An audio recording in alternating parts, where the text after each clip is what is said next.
everyone, it's Annette with ASCardDesign.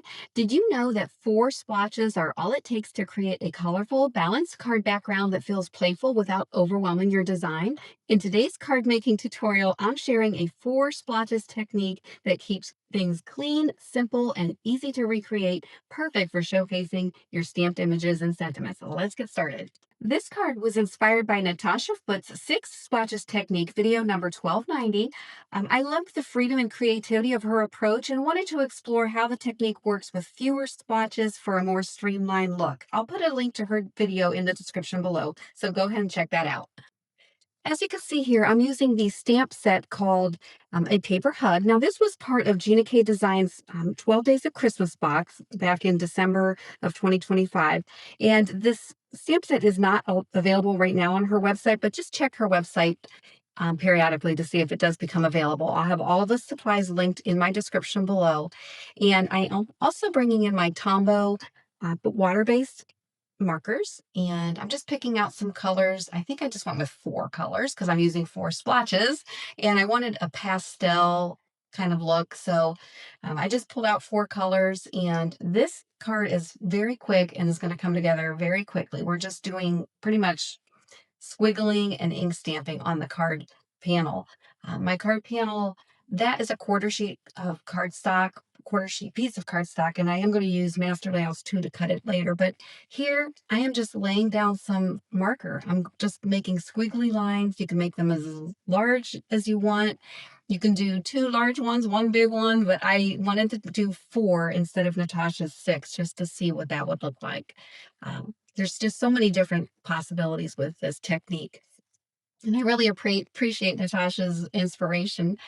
So there's my splotches, and there's Master Layouts. And I'm using the stitched rectangle and the plain rectangle right there. The stitched rectangle will be for the panel, and I am just kind of putting it on just to kind of see if I'm within the boundaries, and everything looks good. And then that regular panel, or the regular die, will be for my matte layer. Bringing in my Sweet Petunia Mini MISTI, and we're going to put the cardstock in there, and I like to tape my cardstock down just to make sure it doesn't move. Now, I do have it on a grip mat that I have in my MISTI, and that measures about 4 by 6, but I do like to tape it down just for extra measure. And on this stamp set, the paper hug, I'm just pulling out, I believe I did the raccoons and the whales, and I'm just positioning them. You can use any stamp set in your collection for this technique. That's what's so great about it. And I'm also pulling out a sentiment and these little cute little hearts. The sentiment is sending you a paper hug. I thought that was really cute. And again, I'm bringing out my stitch die just to make sure everything's going to be within. And if it's off a little bit, that's okay. So I'm picking up my stamps, and I'm going to use Gina K Design's Black Onyx Premium Die ink to ink those up. And I ink these up, I know for sure two times, maybe even 3, but these inks do dry back, so you definitely want to ink them up twice. So when they dry, they are kind of their true color. But sometimes with the black, I need to go a 3rd time just to get a real crisp image. But that looks pretty good. So I am going to clean off my stamps. And that little trio of hearts is going to get a workout here because I added it again a little bit lower, and then I'll do it again later at the top. Um, but I don't think I edited any of that out. I think you're going to see all of that. Only because this is a very quick video, and I thought I'd just leave it in. But yeah, you can just position these wherever you want. Just getting that down. And I just felt like it did need something at the top just to balance it out a little bit more. Um, And there you go. Kind of put them on a little bit of an angle just for a different look. And going in with the black onyx. The MISTI tool is just so handy when you're re-inking and stamping multiple times because everything stays in the same spot and you don't get any double stamping. So that is it. So that really came together quickly. And now I'm going to go ahead and bring in my dies, and I'll cut these off camera in my Gina K Designs Intercut die cutting machine.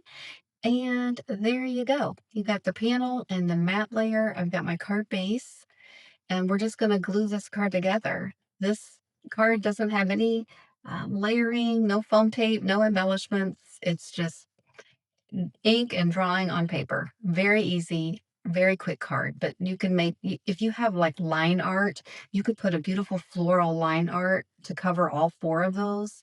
Um, Markered images, you don't have to have four or multiple stamps. You could just put one in the middle, like a large one, and that would look really cool. I'm bringing in some mid tape just to close down that card base so it's flat while I'm gluing the card panel on. And this card is almost done. And I'm just kind of centering that in the middle of the card base. And I just love how quickly this card came together, number one. And just, you can use any of your supplies. And you don't even need the dies to cut the panels. You can just cut those down with a paper trimmer. And there you go. I want to thank you so much for spending some time with me here today. If you enjoyed the video, please give it a thumbs up. And if you're new here, make sure you subscribe and hit that notification bell so you don't miss the next video. Coming up is another one I think you'll enjoy. And until next time, have a peaceful day, and we'll see you again. Bye.